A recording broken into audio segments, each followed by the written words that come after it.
Hey, what's up guys, MugenLord here, and today we're going to talk about Concord. Yes, Concord. That live service game that's pretty much a first party exclusive from Sony themselves have not done too well. And I just wanted to give you my thoughts and opinions, and also want to just ask you guys, what was the contributing factors behind its failure? Did it have a lot to do with the whole modern audience approach and wokeness that came with it? Or was it the fact that it was just another live service game that really offered nothing unique, and it was just lost in the midst of other live service hero shooters? So before we even dive into this video, make sure you hit the subscribe button and notification bell for more gaming content here on this channel. So we're going to dive right into it. Now, for starters, I remember when the game was first announced, you guys were actually on my live stream. I believe it's the State of Play, where Sony had made the announcement revealing Concord, and I gave you my essential thoughts and opinions on it. And the first thing that I've also, and we all noticed in the stream, was the character designs. Now, I would say one thing about Concord. I do like that they've done a good job with the motion capture, because the characters look really realistic and everything, and how they move and their expressions, which is also expensive. This is another reason why these budgets are skyrocketing so high and everything. But we all noticed how shitty the character designs was. But I also let you guys know too, within the stream, is that if the game happens to be fun, I'm willing to give the game a try. If the game happens to give me that fun factor that I'm looking for, because at the end of the day, I'm a gamer. If the game is fun, I'm going to play it, regardless of what wokeness or whatever that's in the game. I'm a gamer. I want to play a game. If the game is actually good, if the game is actually fun, then all that stuff is just null and void, because I'm about the gameplay experience first.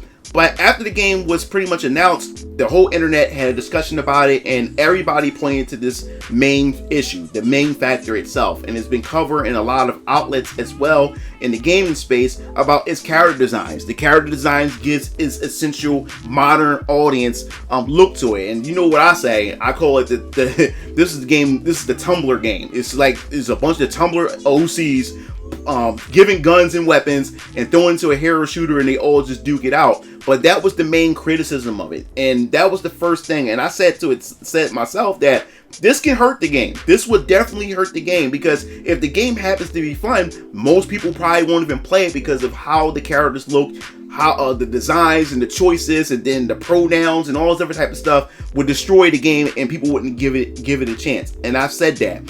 So, but what added more insult to injury was the fact is that after the announcement, we finally got a chance to see some gameplay as far as the closed beta is concerned. So a lot of people had gotten a chance to get into the closed beta, especially a lot of streamers, well-known streamers, got a chance to play it and everything like that. And the numbers wasn't doing too well. It wasn't doing too well at all when it came to it. And this speaks a lot when it comes to how well a game would do during launch.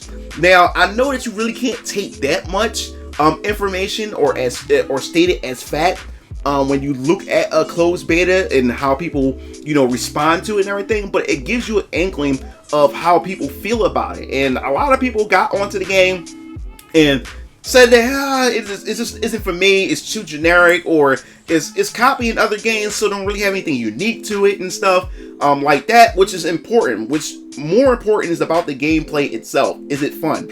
And a lot of people wasn't really feeling the game, and people walked away. And it doesn't help that we also had Marvel Rivals coming up with its closed beta as well, which everybody was excited and anticipating. And that's the funny part about all of this as well, where you see the difference of what people want when it comes to what you see with Concord and what people want in a game when you see as Marvel Rivals. You see the two, and they're pretty much a stark difference when it comes to actual players playing it and giving positive feedback when it comes to those games. But yes, the beta didn't do too well. It didn't fare well at all, and it pretty much, the game was just doomed from the start. So look at the launch numbers. The launch numbers coming into the game, you see a lot of people not being satisfied, not being pleased, and some people were speculating maybe if the company or Sony is paying some of these content creators to say positive things about the game,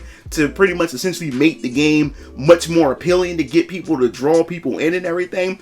But trust me, I wasn't falling for it. And then, of course, the developers didn't make didn't make the situation any better at all, is because also the developers was essentially going back and forth and insulting the player base, or insulting the gaming community as well, especially once those numbers came out that not many people were playing it. The game wasn't doing too well. It wasn't making any money and everything like that. So a lot of people, the developers got kind of angry, or got kind of frustrated, or got kind of salty, and started going back and forth. And that's the problem with, as a developer, developers need to, especially, I keep saying, social media is the bane of society, but it can also be a good thing as far as getting information out there.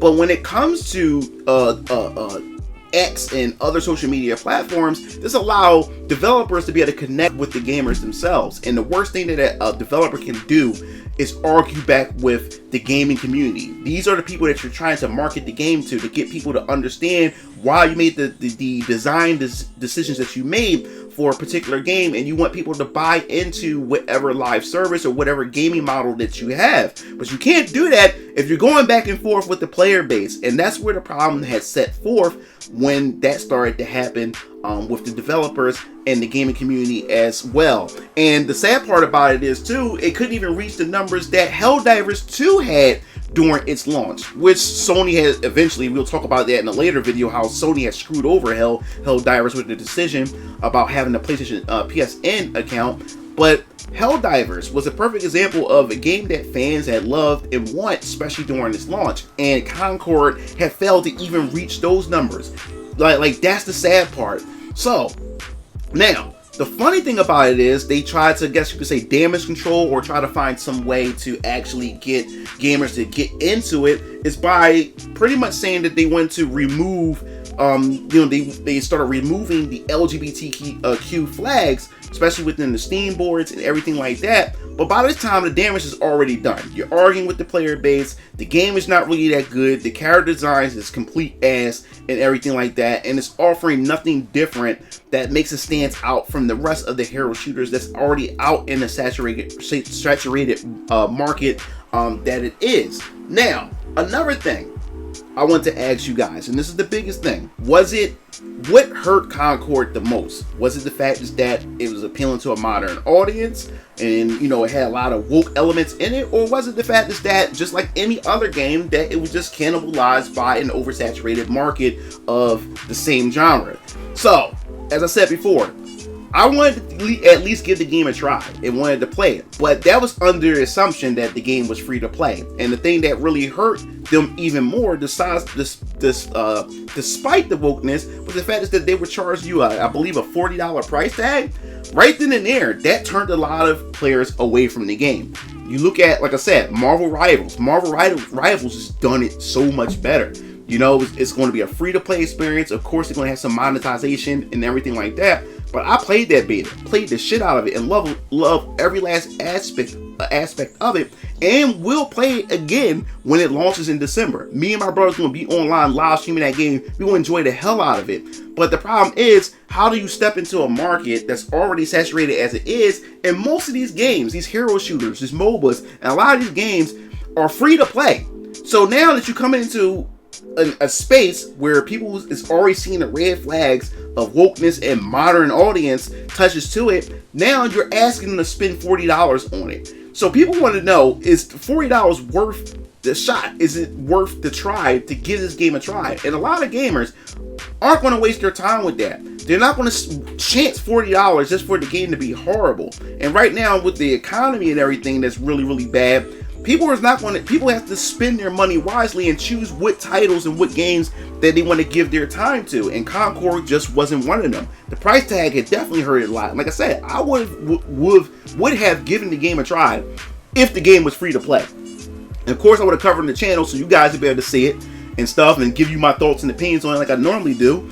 But that wasn't happening since the game was $40. I'm not spending $40 on that shit. You know what I'm saying? I'll play if it was free. I'll play it if somebody had bought the game for me. I will play it, but I'm not spending $40 on that when I can spend. We got Visions of Mana coming out. We got so many other titles coming out that's worthy of my money, but I'm not going to spend money on that. And I believe The pricing is definitely what hurt it a whole lot, besides the whole modern audience, and the game is really not that special. I think it's a amalgamation of everything, the wokeness, and also the modern audience approach and stuff, and it just made it fail. So my question is, how will Sony recover from this? What is this going to say to Sony, and what is this going to say to the gaming industry itself? Because this whole modern audience approach just isn't working. Quick update, if you guys don't know, that this video is actually a pre-recording video that I recorded last week and was scheduled to go up tomorrow, which by the time you get this video today, and which is quite funny, the developers behind Concord had just made an announcement that they will be shutting down the game starting September 6th. No, I am not lying.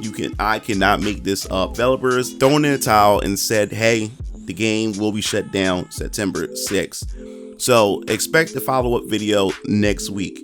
You can say the same thing about Dustborn, which we'll be covering in the next video as well, but it just isn't working. Where is this modern audience that they claim exists? Because every title, especially in 2024, and it's glorious, I'm loving every bit of it, that these games are just not working out for them. So what will happen to the studio behind Concord? Will Sony flush them down the drain? Will they break them up and then just send the employees to different corners of Sony? Or will they give them another chance with another title? And how long will you think that they will support Concord moving forward? Or do you think that there's a chance for them to redeem themselves and turn the game completely around? So definitely want to hear your thoughts in the comment section below. What do you think of this whole entire situation with Concord? Have you played it? Do you like it? Would you play it if it was free to play, just to give it a try? So definitely your thoughts in the comment section below. If you enjoyed the video, make sure you hit that like and subscribe button for more gaming content here on this channel. This is MugenLord, signing off. I'll see you game fiends later. Peace out.